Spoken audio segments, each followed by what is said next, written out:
औज़ुबिल्लाहिमिनश्शैतानिर्रजीम बिस्मिल्लाहिर्रहमानिर्रहीम। अस्सलामु अलैकुम viewers, cook with Nazia Rihan channel में खुशामदीद। आज हम लेकर आए मज़ेदार सी रबड़ी खीर, रबड़ी कचरेला खीर। ये रेसिपी है और इसमें एक हमने ट्रिक्स आजमाई है जो बहुत ही कामयाब और जायकेदार साबित हुई है। आप हमारी रेसिपी को मुकम्मल वॉच कीजिएगा। इससे पहले हमारे चैनल को लाइक, शेयर और सब्सक्राइब कर दीजिएगा। कम बजट में बनने वाली ये रबड़ी गजरेला खीर आज हम आपके साथ शेयर कर रहे हैं। हमने लिया है आधा किलो दूध। ये आधा किलो दूध जो है था तकरीबन 1 किलो। इसको मैंने पका के आधा किलो करने के बाद रख दिया था। अब मैं आपको बता दूं, आधा किलो दूध को हम ज़्यादा नहीं पकाएंगे। बॉयल हो रहा है एक तरफ दूध, दूसरी तरफ जो है हमने चावल लेने हैं। ये चावल मैंने तकरीबन आधे घंटे के लिए ही उसको भिगो के रखा था और नाप के 4 चमचे हमने इसमें चावल ले लिए थे और इसी में हमने 5 अदद छोटी इलायची शामिल कर ली थी। चावलों को इलायची के साथ ही हम पीस लेंगे क्योंकि सारी खुशबू इलायची की चावलों में आ जाएगी और वही हमारे दूध में काफ़ी होगी। इसमें कैवड़े की ज़रूरत नहीं पड़ेगी। अब इसमें हम आहिस्ता आहिस्ता राइस मिक्सचर डालते रहेंगे और चलाते रहेंगे। हमें चमचा नहीं रोकना है। अगर हमने चमचा रोक दिया, इसको मज़ीद नहीं चलाते रहे तो गुठलियाँ पड़ जाएंगी।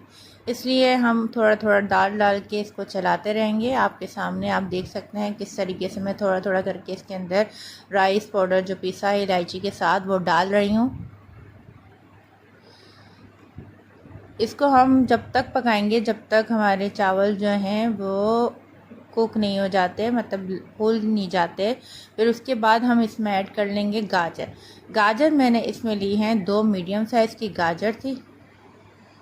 ठीक है, आपको ले लेना है। गाजर को हमने कद्दूकश करके रख लिया है। अब हम आपको दिखा देते हैं। ये देखें, ये हो गई है आधा प्याली गाजर। अब ये भी हम इसमें ऐड कर लेंगे क्योंकि चावल जो हैं वो काफ़ी हद तक जो है गजरेला खीर के कुक हो चुके हैं। अब हम ये डाल देंगे। माशाल्लाह से अभी से बहुत ज़बरदस्त सी खुशबू आ रही है। आप लाजमी इसको ट्राई कीजिएगा। बहुत ही मज़ेदार सी एक खीर बनती है। अब इसमें जो हम ट्रिक आजमाने चाह रहे हैं ना, वो बहुत ही ज़बरदस्त और सीक्रेट ट्रिक्स है। अब मैं आपको बता देती हूँ।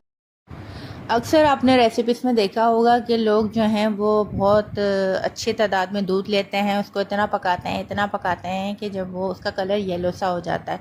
ठीक है ना। हमने जो लोग अफोर्ड नहीं कर सकते हैं इतना दूध पकाएं और फिर जब जाके खीर आए, और अक्सर आपके पास ऐसा हो जाता है कि मेहमान आ जाते हैं ज़्यादा। तो मेहमान ज़्यादा आ जाते हैं तो थोड़ी सी तो प्रॉब्लम हर किसी को होती है, आप कोई माने या ना माने। ठीक है, तो इसमें आपने बस सिर्फ ये करना है, हाफ़ टी स्पून, नोट कर लीजिए, हाफ़ टी स्पून हमने ले लेना है custard powder. Half tea spoon हम कस्टर्ड पाउडर लेंगे और पानी इतना डालें जितना वो मिक्स हो जाए अच्छे से। फिर वो हम आहिस्ता आहिस्ता करके जो है ना इस खीर में शामिल कर देंगे और चमचा चलाते रहेंगे। लेकिन ये आपको करना है बिल्कुल एंड में। ठीक है, वो करने के बाद आप देखिएगा कि इसका जायका भी अच्छा हो जाएगा और आपकी खीर बहुत पकी हुई, बहुत ज़बरदस्त मेहनत वाली खीर लगेगी। ठीक है, और ये मैं आपको ये भी बता दूं कि मैंने जो है इसमें चीनी डाल दी है बातों बातों में, और चीनी डाल के अब मैं इसको निकाल रही हूँ, डिश आउट कर रही हूँ। ये बहुत ही मज़े की, यकीन माने बहुत ही मज़े की, कम बजट में बेहतरीन बनने वाली गजरेला खीर है। आप लाजमी इसको ट्राई कीजिएगा और हमारी मज़ीद रेसिपीज़ भी फ़ॉलो कीजिएगा और दुआ में याद रखिएगा। फिर मिलेंगे अगली रेसिपी में। जब तक के लिए अल्लाह हाफ़िज़, फ़ी अमान अल्लाह।